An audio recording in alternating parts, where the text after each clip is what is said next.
For a few years now, there's been a trend involving YouTube. One day you'll have an old forgotten cartoon show that didn't do so well when it aired, and the next day, clips of the show will start getting recommended, causing everyone to remember it and driving its popularity through the mainstream. A recent example of this would be with Clone High, which thanks to its resurgence is now slated to return with the series creators on board. Another instance of this happening is with the subject of today's review, Sonic Boom. Though the series is over with, its newfound popularity has increased the demand for a new season. But, like with the other shows, Sonic Boom didn't really do that well when it originally aired, and it's blatantly obvious why. You see, back in 2014, it was revealed that Sega was set on rebooting the Sonic series, planning to appeal far more to the Western market.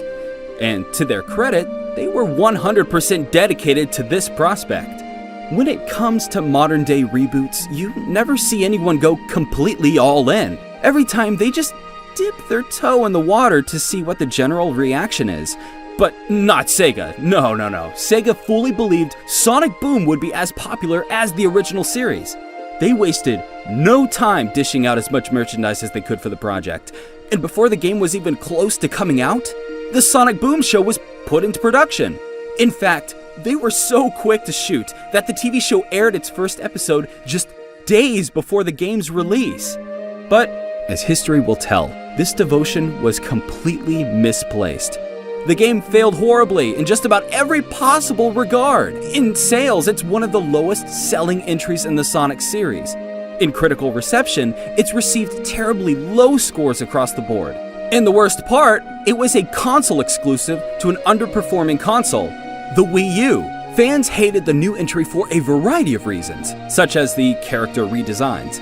And to top it all off, the game was a terribly buggy mess. So much so that Sega refused to give out early review copies in a desperate attempt to gain day one sales before any publications could see the terrible state of the game. But, in truth, the bugs were the best part of the game. While journalists were very stern towards the game, many YouTubers highlighted the fun that was to be had with all of the ways you could break the game. You just choose Knuckles and you jump, bang, and then pause it. And then you go out and you can keep doing it forever. There are people out there that have beaten this game in 1 hour because of this glitch. Though, sadly, Sega added an update that fixed most of the fun bugs, and yet still leaving many of the game's game-breaking bugs unchanged. So, not only were you left with a boring game, but it was still broken in a way that prevented you from having any fun. With that history lesson in mind, it's very easy to see how this would have impacted the reception of the show. Despite such poor reception to the brand as a whole, Sega seemed committed to it.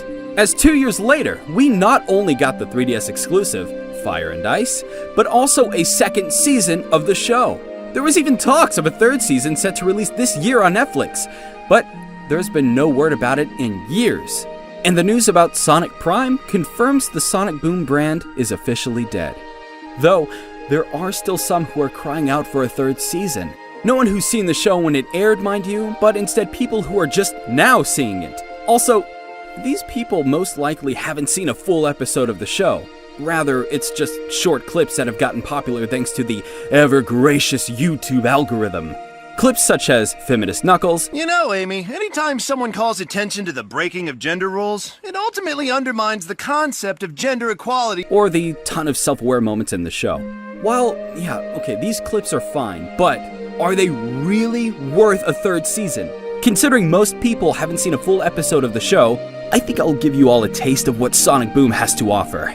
Then you can decide whether or not it truly deserves the third season. And since everyone seems to love the very self-aware and fourth wall-breaking moments of the show, I think it would be fitting to review an episode dedicated entirely to such a premise. Today's review will be about The Biggest Fan, which, just by the name alone, you can tell it's going to be a commentary of the Sonic fandom. Specifically, the very obsessed fans. While that alone makes this the perfect subject, it's not the only reason we're looking at this episode. What makes this episode interesting is that many people have associated a specific character to one Sonic fan in particular, one who stands out above all the others, one of the original urban legends of the internet. That person being Christian Weston Chandler, creator of the Sonichu series.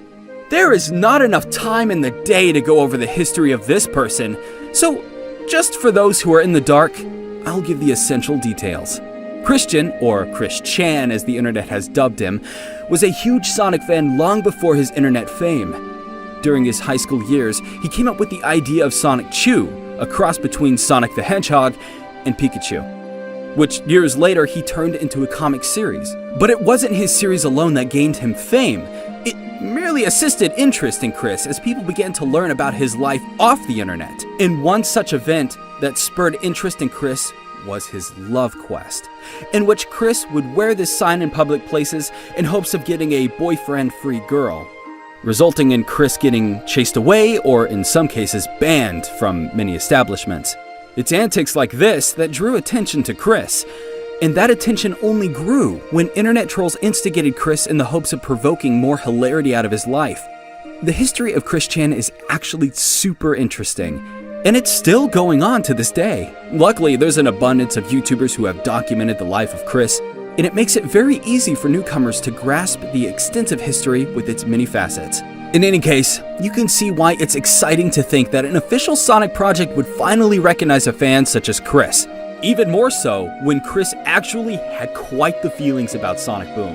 Let's just say he hated the redesigns, specifically the fact that Sonic's arms were now blue, so being the reasonable and rational individual that he is, he did this as a response. Don't call anybody. And that was the buy two. And that was the buy two. Before we begin this review, there's one last thing I should address regarding this whole situation. After people made the comparison to the episode's character and Chris, they went to the writers of the episode to confirm that reference is being made. The writers denied any relation to Chris Chan in the episode, stating that their character isn't based off of any one specific person and was just meant to embody the typical crazy obsessed fan. This I do not completely buy. The similarities between this character and Chris are too noticeable. Not to mention, the episode directly references the Blue Arms ordeal, as well as Chris's obsession with orange Fanta. And a grape soda? I got an orange soda. This is all wrong! It's almost done.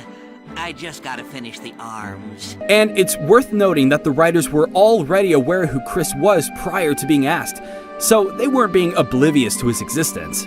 So yeah, I just thought I'd bring that up, as some people may mention that quote from the writers. With that out of the way, let's get started. This is Sonic Boom, the biggest fan!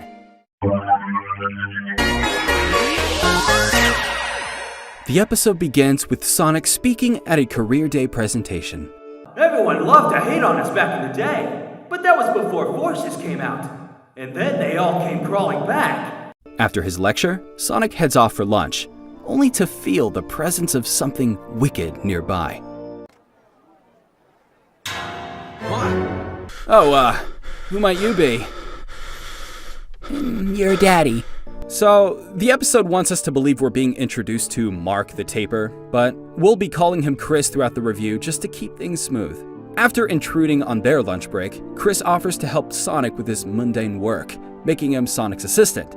This ranges from delivering mail to going clothes shopping, painting, and so on and so forth. And just as he's gained Sonic's full trust, he crashes him right into a rock and...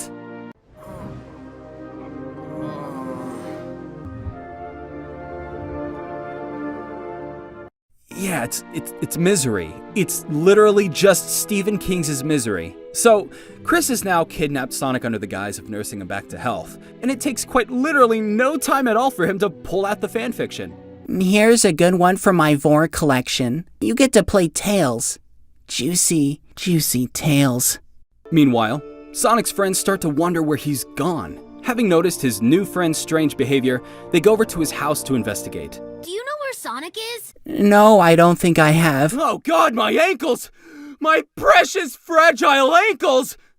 His friends try breaking into Chris's house, only to fall victim to his booby trap, and now they are all immobilized. Now I have enough members for my band, Christian and the Hedgehog Boys. Tell me why I'm stuck as a virgin with rage. Tell me why I so need a cute girl. They quickly realized they outnumber him, and even in full body cast, they managed to take Chris down. And the episode quickly wraps up with now Sonic fearing every one of his fans. And that was Sonic Boom, the biggest fan. I wish I could have liked this episode more, but it has far too many problems to count. I'll start off by saying that its premise was good, and it felt like what Sonic Boom has always been leading up to.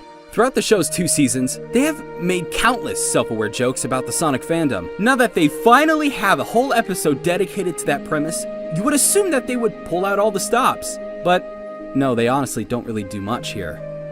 There are about maybe 3 jokes about the Sonic fandom in total, but that's no exaggeration. Even the misery premise feels so wasted here because it happens so late into the episode and they don't do anything with it.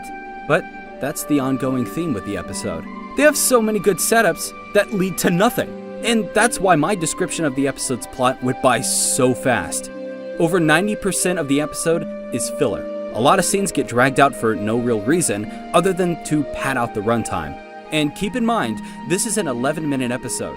There's no reason to pad out an 11-minute episode. But this wouldn't even be a problem if not for one big issue. Sonic Boom is, at its core, a comedy. It's very relaxed, and it would rather tone down the plot in favor of comedy, which is fine. It worked for many shows, but this style of show doesn't work if you're not funny. And believe me, this episode was painfully unfunny. Don't get me wrong, every once in a while it has a good joke, but that doesn't save the episode as a whole, which is why I brought up the whole YouTube recommendations at the start of the video. When people see these clips by themselves, they assume Sonic Boom is a really funny and very cleverly self-aware show. But these moments happen so little and so far apart. To watch an episode, you'll need to sit through 10 tedious minutes just to hear a good joke. That is not a redeemable factor. And it's not just this episode. Nearly every episode of Sonic Boom is like this. One of the big scenes that got Sonic Boom popular is the feminist Knuckles scene. But let me show you what Knuckles is like outside of that one scene. If anyone deserves a fan, it's me. Look at this! What about me? Do I get electrolytes? I'm pretty sure I should have electrolytes. The rest of the cast doesn't fare any better, and it's easy to see why the 3rd season was dropped in favor of doing a new show. Sonic Boom honestly has nothing to offer in regards to entertainment. I couldn't even justify this show being fine for having in the background as white noise, as it's quite possibly better to just sit in silence. But that's just me. If you can find some charm in the show and like its humor, then that's fine. Otherwise, I could not recommend this show to anyone. You're better off just watching the show clips YouTube promotes. So, anyways, that'll do it for this review. Thank you for watching. Be sure to subscribe as that helps the content we make. And we'll see you guys in the next review.